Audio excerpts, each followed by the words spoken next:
Shalom.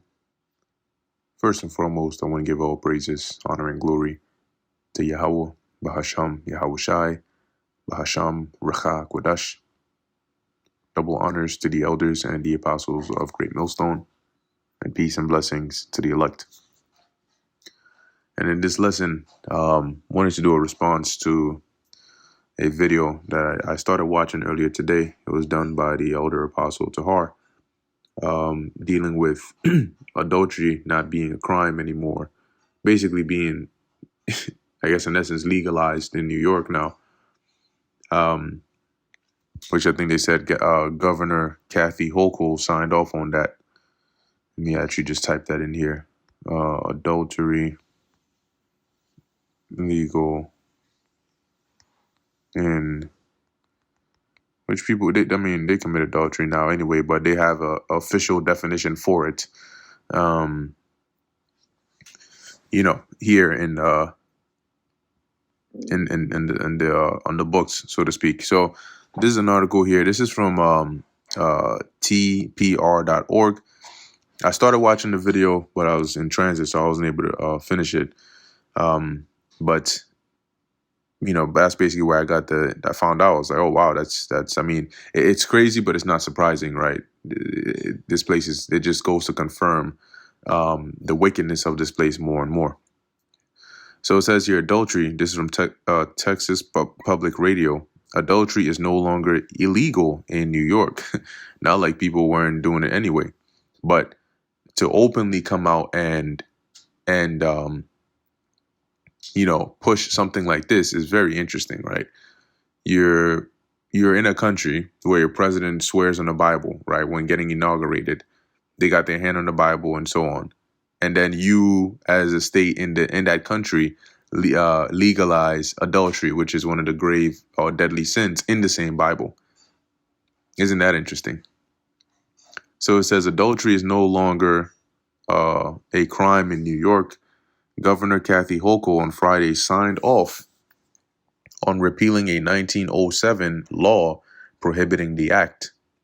New York's penal law previously said that a person is guilty of adultery when he engages in sexual intercourse with another person at a time when he has a living spouse or the other person has a living spouse. Isn't that interesting? Now, they had this, so it's funny, most people didn't even know that this was a law, right? But they had this law right here. It says it was considered a Class B misdemeanor, which carries a jail sentence of up to 3 months. The New York State Senate called the law outdated. Isn't that interesting? Outdated. Assemblyman Charles Levine wrote the bill overturning the law. He said 13 people were arrested and charged under the law, while 5 people were convicted, though the numbers may not be completely accurate due to some court records not being easily accessible. And this is why this place is going to go down all the more, right? And even quicker, because they are a ungodly and wicked society.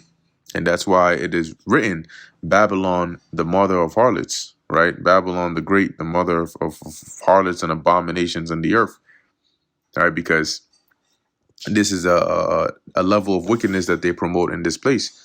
Think about it. The music that they push promotes adultery. TV shows, adultery. Skits, adultery. I mean, everything is sort of pushed in that direction anyway, So there's no surprise they go ahead and so-called legalize it. And their reasoning being it's outdated. That's funny. Anyway, let me get a couple of precepts on here, because once again, now you should understand as a so-called, right, as they call them, so-called Christian, all right, for those so-called Christians out there, when we go into the scriptures and we are going to how the Lord is going to bring this place down, it's because of the actions, it's because of the things that are done here. And if you look at it from the lens of the scriptures, you'll see exactly why, infinite reasons why this place has to go. All right. But them so-called Christians, they commit adultery themselves anyway. So let's get this real quick, because this is why this place is likened unto Sodom and Gomorrah all over again. Right now, do you think that Sodom and Gomorrah was a place adultery free? Of course not. All right, if if this is a if it was the kind of place where you had, Moism and bestiality and all, of course adultery would have been running rampant over there as well, similar to here, right? Similar to Babylon, in this modern world. So let's start off here with the book of Revelation, chapter 11. And if you don't see a problem with this place, man, you pretty much through. Revelation 11 and 8, and their dead bodies shall lie in the street of the great city being America, or otherwise known as Babylon, which is spiritually called Sodom and Egypt, where also our Lord was crucified. So now the part that I want to focus on here is it's spiritually called Sodom and Egypt. Why? Because it's in that same spirit, okay, of Sodom. What made Sodom and Gomorrah like known as we know it today? Right? Because there's an actual land, right? The region, the Sodomites, which, two definitions, right? The one in the sense of one that commits sodomy, and then there's one that in the sense of an inhabitant of the land of Sodom. So Sodom and Gomorrah and the other remaining cities in that area were actual land. These were cities, right, that had people in them. But what made it wicked? It wasn't just the land that made itself wicked. It was the people and the things they were doing there. In other words, the spirit that they were exhibiting on that land is what ended up getting them and that place destroyed and burnt up. So this place, America, being called spiritually Sodom, meaning that same spirit that was on the inhabitants over there back then to do those abominable things they did is here again, and it's embodied in this place, which is why this place is also called spiritually Sodom and Egypt. Okay, because they're doing those same things and then some. Now I want to go real quick to, and this is a perfect one too, Isaiah, chapter, and usually you'll see that, like the scriptures say in Sirach 27 and 2, roughly paraphrasing, for as a nail sticketh fast between the stones, so I think it's like sin and buying and selling, right? And that example is to say, like, there are certain actions that are very closely tied to other things, and usually when you have places that push things like that, like sodomy and those kinds of unlawful sexual acts, typically adultery is also in there. Like it's close by. Okay. So this is Isaiah chapter 3, verse 9. It says, the shew of their countenance doth witness against them. Their countenance meaning their look. So their very look gives it away. You can already tell by their look, their face, their demeanor. And they declare their sin as Sodom, they hide it not. That's why it's spiritually known as Sodom and Egypt. All right. So they're openly letting you know, oh, well, it's outdated. So when I finish this, we'll go there as well in Ecclesiastes 8 and 11 about sentence against an evil work not being executed speedily. It's outdated because in their minds, well, if you commit adultery, nothing really happens to you. So why is there even a law on it? Okay. Nothing that happens to you immediately, but it doesn't mean that there is not a penalty. They declare their sin as Sodom, they hide it not. Woe unto their soul, for they have rewarded evil unto themselves. And there's the point right there. They've rewarded evil unto themselves. They're sealing their own fate. There was never going to be any chance for this place to survive the Lord's judgment. But now it's never, never. It's a double never. All right. So let's go there to Ecclesiastes chapter 8, verse 11. And that's a trap, right? Because sentence against an evil work, adultery is an evil work, is not executed speedily. It's not executed quickly. Therefore, the heart of the sons of men is fully set in them to do evil.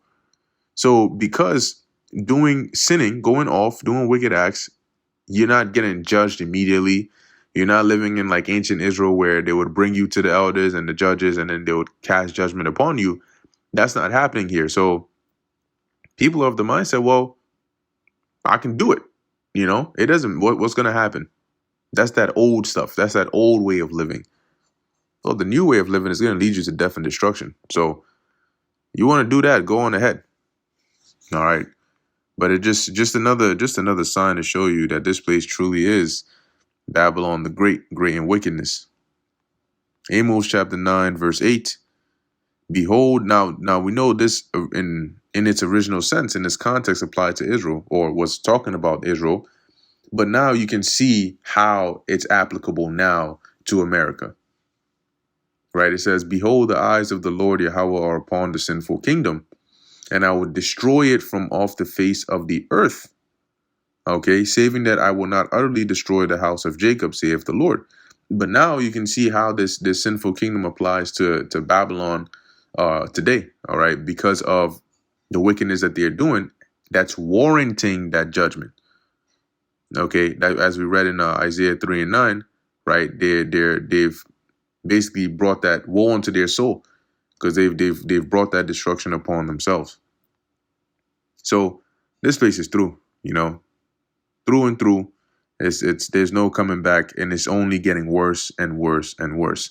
And this is why we need the Lord to speed up these days, to continue to speed up these days, that Lord willing, we may get delivered out of here, because we're way past normal. We're way past morality. This place is way past all of that.